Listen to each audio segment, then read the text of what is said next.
Kæru samnemendur, deildarforsetar, kennarar, fjölskyldur, ástvinir og starfsfólk Háskólann á Bifröst. Það ekkert eðlilega gaman að fá að vera hérna með ykkur í dag. Það ekkert svo langt síðan við byrjuðum með þetta ferðalag með metnað, spennu og líklega aðeins meiri bjartsýni en raunhæft var. En svo tók lífið við. Það komu langir dagar, þreyta, álag, efastandir og stundum dagar þar sem ég allavega hugsaði, af hverju ég að þessu? En samt við heldum áfram og ég held að það sé það sem þessi dagur snýst raunverulega um. Ekki bara gráðuna sem við vorum að fá í hendunar, heldur allt sem þurfti til að komast hingað. Segluna, þrautsegjuna, alla morgnana sem við mættum þreytt í vinnu, öll kvöldin sem eru lengri en það áttu að verða og öll skiptin sem við fundum orku sem við heldum að var ekki til staðar. En enginn kemst hingað einn.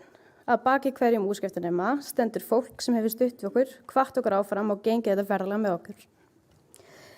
Fjölskyldur, vinir, makar, börn og auðvitað kennarar. Fólk sem hlusta á okkur tala verkefni, skil og ritgerðir oft miklu lengur en það sjálft hafði áhuga á. Og fyrir það eigið þið mikla þakkir skilar og sérstaklega Mikael, smá sjátat hérna. Og það kannski líka bara mikilvægt sem við lærðum hér á Bifröst að það nær enginn langt einn. Við lærðum úr bókum og fyrirlestrum með þetta en við lærðum líka af hvert öðru.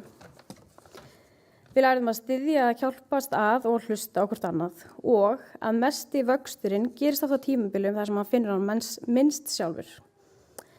Ég held að flest okkar hafi byrjað að nám til að öðlast meiri þekkingu en ég held að við förum hér með eitthvað miklu meira. Meiri trú okkur sjálfum, meiri seglu og kannski aðeins meira hugrekki til að taka næsta skref hver sem það nú verður. Því að lífið allt stutt til að halda aftur á sér. Verið forvitin, spyrjið erfiðu spurningana og látið muna ykkur. Og umfram allt verið hugrökk, verið ógeðslega hugrökk. Kæri samnemendur, við komum hingað með drauma, markmið og efasemdir og í dag fyrir við hér með sönnum þess að við gáfumst ekki upp og það eitthvað sem enginn getur tekið á okkur. Til hamingju með daginn, skál fyrir okkur og takk fyrir mig.